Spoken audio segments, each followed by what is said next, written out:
మీటింగ్లో పోయి ఇదో నాకు ఈ పలానా బాధ వచ్చింది, నేను ఇట్లా నాకు ఇది తీర్మానం చేయాలి, మీరు నా భర్త వెట్టి చాకరీ చేస్తాను, రాత్రి పగులు పని చేయాలా, కానీ నా భర్త పని చేయలేడు, కానీ నేను ఎన్నాళ్ళని ఇట్లనే చేసుకుంటాను. నేను సంఘంలో చేస్తే సంఘంలో సాయం చేసి కూడా నా భర్తను వెట్టి చాకరీ ఇప్పించినందుకు కూడా అదొక ఖుషి. ఒకప్పుడు కష్టం వచ్చేది, నాకు సుఖం వచ్చేది. అంటే కష్టం వచ్చేది ఎట్లా అంటే బయటి వాళ్ళు ఆడపిల్లలు అని ఏలం చేసేవాళ్ళు.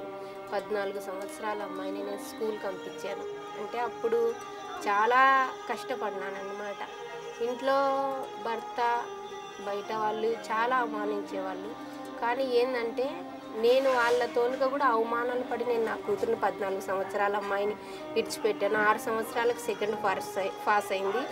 అంటే మనం చదివించినందుకు వాళ్ళు సంతోషంగా చదివి వాళ్ళు జాబ్ చేసినందుకు కూడా చాలా సంతోషంగా ఉంది.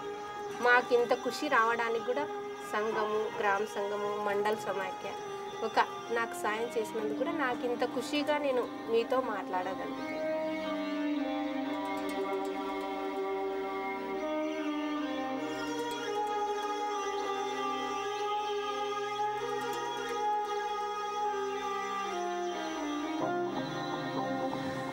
As a result, awareness about social evils and problems has risen.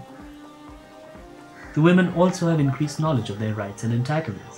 మన గ్రామంలో 5-6 మంది పిల్లలు ఉన్నారు. వాళ్ళైతే వాళ్ళ తల్లిదండ్రులు బీద పరిస్థితుల్లో ఉండి వాళ్ళు ఇంటి కొరకు వాళ్ళు ఒక ఆర్థిక సమస్యలతో అక్కడ బడికి పోకుండా బెల్దార్ పనికి పోవడం జరుగుతుంది. వాళ్ళని మనం నచ్చజెప్పి ఇట్లా స్కూల్కి పోవాలా, చదువుకుంటే ముందుకు మీకు భవిష్యత్తులో బాగుంటుంది అని వాళ్ళని పంపించినాము.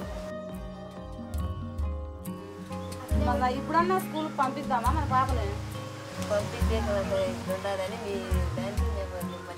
పాపను ఎత్తుకుంటే పెట్టుకుంటే ఎట్లక్క, ఏదో కాలు ఇరిగింది, నువ్వు కాల్సింటే పాపను ఎత్తుకో, పాపను స్కూల్లో పంపిల్లా, ఏమన్నా స్కూల్లో పంపిల్లా?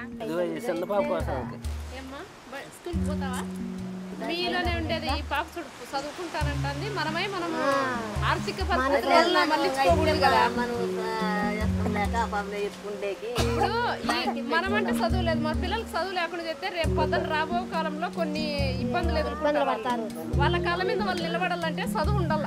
మీకు ఓకేనా అనిపిస్తారు కదా, మళ్ళీ కూడా మేము చేర్పిస్తాం. అయ్యవారిని అడిగి బట్టలు కానీ ఇప్పిస్తాం మేము.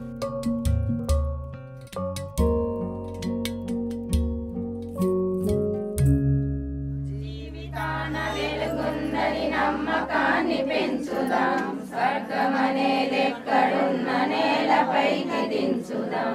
జీవితాన వెలుగుందని నమ్మకాన్ని పెంచుదాం, స్వర్గమనేదెక్కడున్న నేలపైకి దించుదాం. గగనమెంత ఉరిమినా గిరికి చరణముండున, గంగ పొంగి పొరలినా నేలపైకి చెందున. ఆత్మబలం కూడగట్టి ఆకాశాన్ని పెంచుదాం, స్వర్గమనేదెక్కడున్న నేలపైకి దించుదాం. రాలిన వేసవి వెంటాడిన చినుకురాల కుండున, చిగురు వేయకుండున. ఆశయాల నీరు పోసి ఆశలన్నీ పెంచుదాం, స్వర్గమనేదెక్కడున్న నేలపైకి దించుదాం. పేదరికం కసిరిన పెను చీకటి ముసిరిన, వేల జనం మేలుకుంటే వేకువ రాకుండున. అందుకున్న విజయాలను అందరికీ పంచుదాం, స్వర్గమనేదెక్కడున్న నేలపైకి దించుదాం.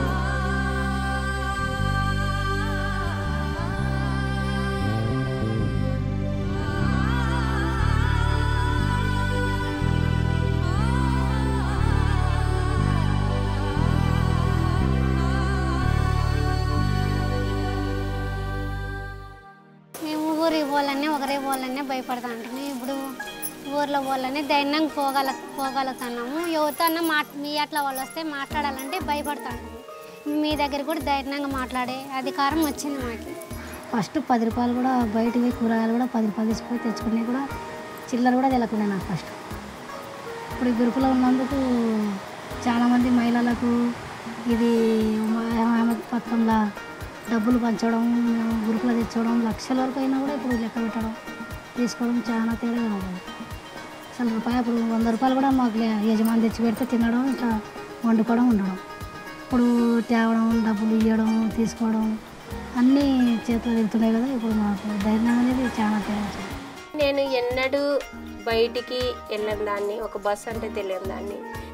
సంఘంలో వచ్చినాక నేను ఇంత ఖుషిగా మాట్లాడడం ఏంటంటే, నేను శ్రీలంకలో విమానం ఎక్కి శ్రీలంక మినిస్టర్ని కలవడం ఒకటి.